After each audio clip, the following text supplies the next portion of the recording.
매일 아침 하나님과 함께 누리는 하늘의 양식, 오늘 만나.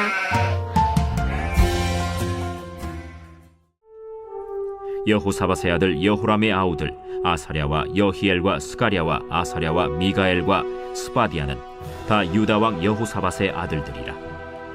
그의 아버지가 그들에게는 은금과 보물과 유다 견고한 성읍들을 선물로 후히 주었고, 여호람은 장자이므로 왕위를 주었더니 여호람이 그의 아버지의 왕국을 다스리게 되어 세력을 얻은 후에 그의 모든 아우들과 이스라엘 방백들 중 몇 사람을 칼로 죽였더라. 여호람이 왕위에 오를 때 나이가 32세라 예루살렘에서 8년 동안 다스리니라. 그가 이스라엘 왕들의 길로 행하여 아합의 집과 같이 하였으니 이는 아합의 딸이 그의 아내가 되었습니다. 그가 여호와 보시기에 악을 행하였으나 여호와께서 다윗의 집을 멸하기를 즐겨하지 아니하셨음은 이전에 다윗과 더불어 언약을 세우시고 또 다윗과 그의 자손에게 항상 등불을 주겠다고 말씀하셨음이더라. 여호람 때에 에돔이 배반하여 유다의 지배하에서 벗어나 자기 위에 왕을 세우므로 여호람이 지휘관들과 모든 병거를 거느리고 출정하였더니 밤에 일어나서 자기를 애워싼 에돔 사람과 그 병거의 지휘관들을 쳤더라. 이와 같이 에돔이 배반하여 유다의 지배하에서 벗어났더니 오늘까지 그러하였으며, 그때 림나도 배반하여 여호람의 지배하에서 벗어났으니 이는 그가 그의 조상들의 하나님 여호와를 버렸음이더라.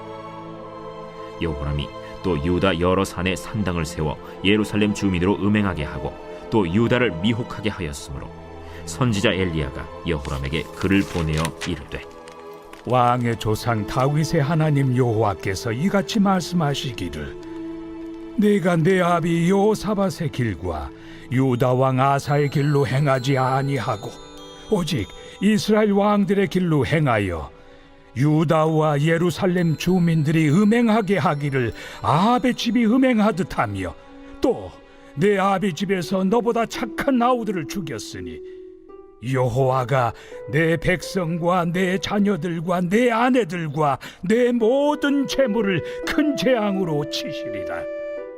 또 너는 창자에 중병이 들고 그 병이 날로 중하여 창자가 빠져나오리라 하셨다.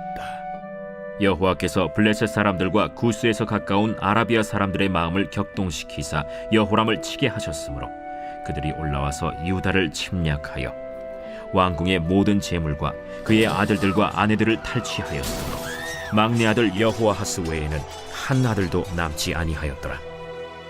이 모든 일 후에 여호와께서 여호람을 치사 능히 고치지 못할 병이 그 창자에 들게 하셨으므로 여러 날 후 2년 만에 그의 창자가 그 병으로 말미암아 빠져나오매 그가 그 심한 병으로 죽으니 백성이 그들의 조상들에게 분향하던 것 같이 그에게 분향하지 아니하였으며, 여호람이 32세에 즉위하고 예루살렘에서 8년 동안 다스리다가 아끼는 자 없이 세상을 떠났으며, 무리가 그를 다윗 성에 장사하였으나 열왕의 묘실에는 두지 아니하였더라.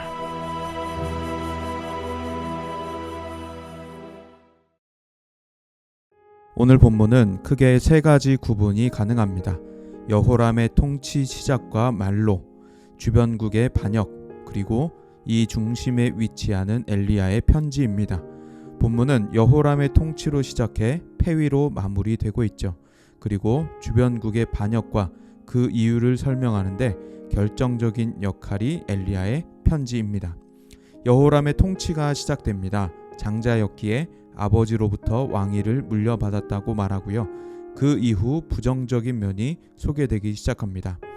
일에는 원인이 있기 마련이죠. 여호람이 폐위된 비참한 말로를 맡게 된 이유를 설명합니다. 4절을 보면 모든 아우들과 방백들 중 몇 사람을 칼로 죽였다고 하죠. 여호람은 통치를 시작하면서 모든 아우들을 죽입니다. 그리고 방백들 중에서도 몇 사람을 칼로 죽이게 되죠. 여기서 성경은 여호람의 무자비한 모습, 부도덕한 모습을 고발하고 있는 것입니다. 어떻게 사람으로 이런 일을 벌일 수 있냐는 듯이 말하는 것이죠. 독자들은 자연스레 여호람의 면면을 살펴볼 수 있게 됩니다. 6절에서는 이스라엘의 왕들의 길로 행했다, 아합의 집과 같이 했다 말합니다.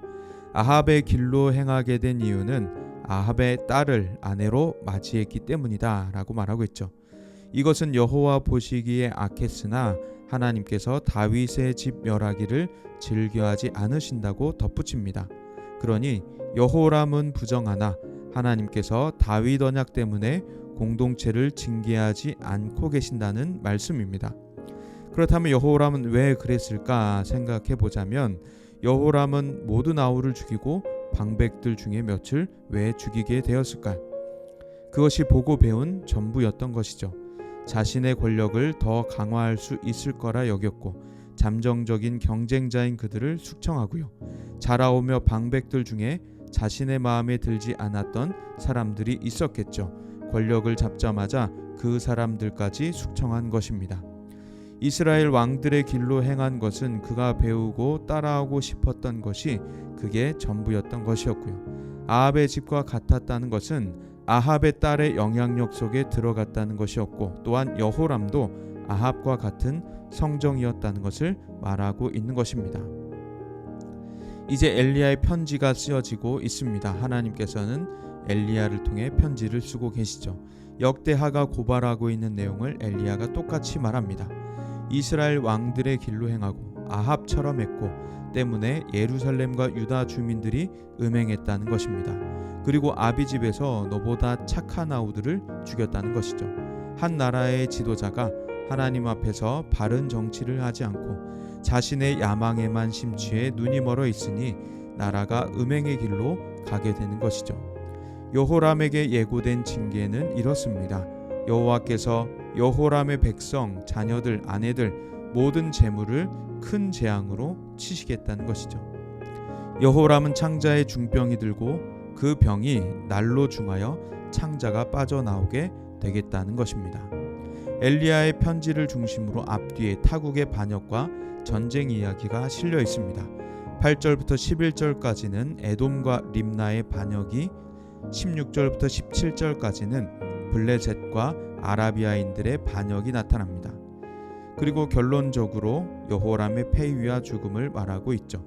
여기서도 권선징악, 하나님께서 선을 권하고 악을 징계하시는 모습이 나타납니다.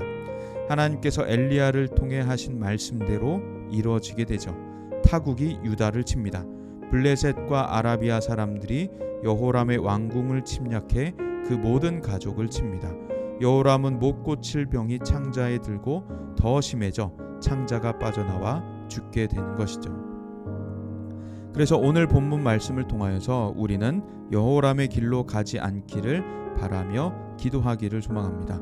여호람은 하나님의 권력을 자신의 야망을 위해 사용했던 사람이었습니다. 왕이 되고서 자신의 야망을 위해서만 그 권력을 사용합니다. 그 결과 모든 일을 음행의 길로 들어서게 했죠.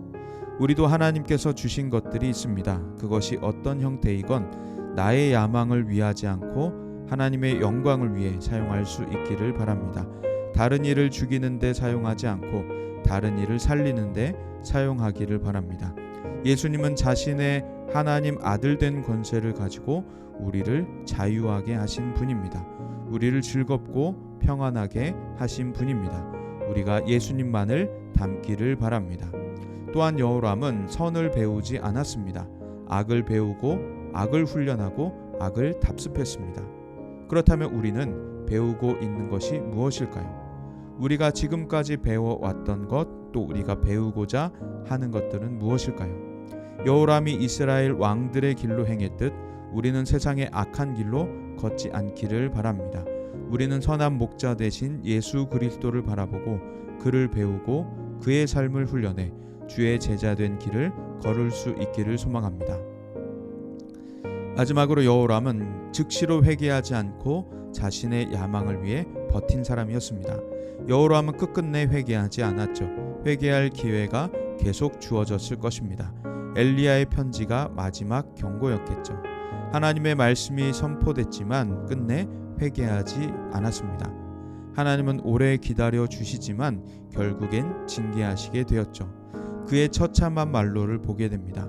사람들은 그를 왕의 묘실에 두지 않고 분향하지도 않습니다. 여호람의 죽음도 죽음 이후도 처참한 모습입니다.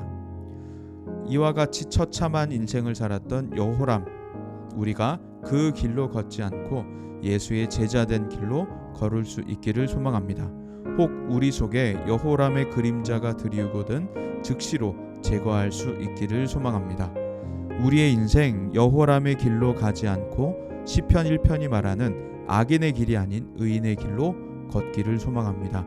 주의 말씀을 주야로 묵상하여 여호와의 통치를 받고 하나님의 뜻대로 구원과 평안의 도구로 쓰임받는 우리의 삶이길 소망합니다.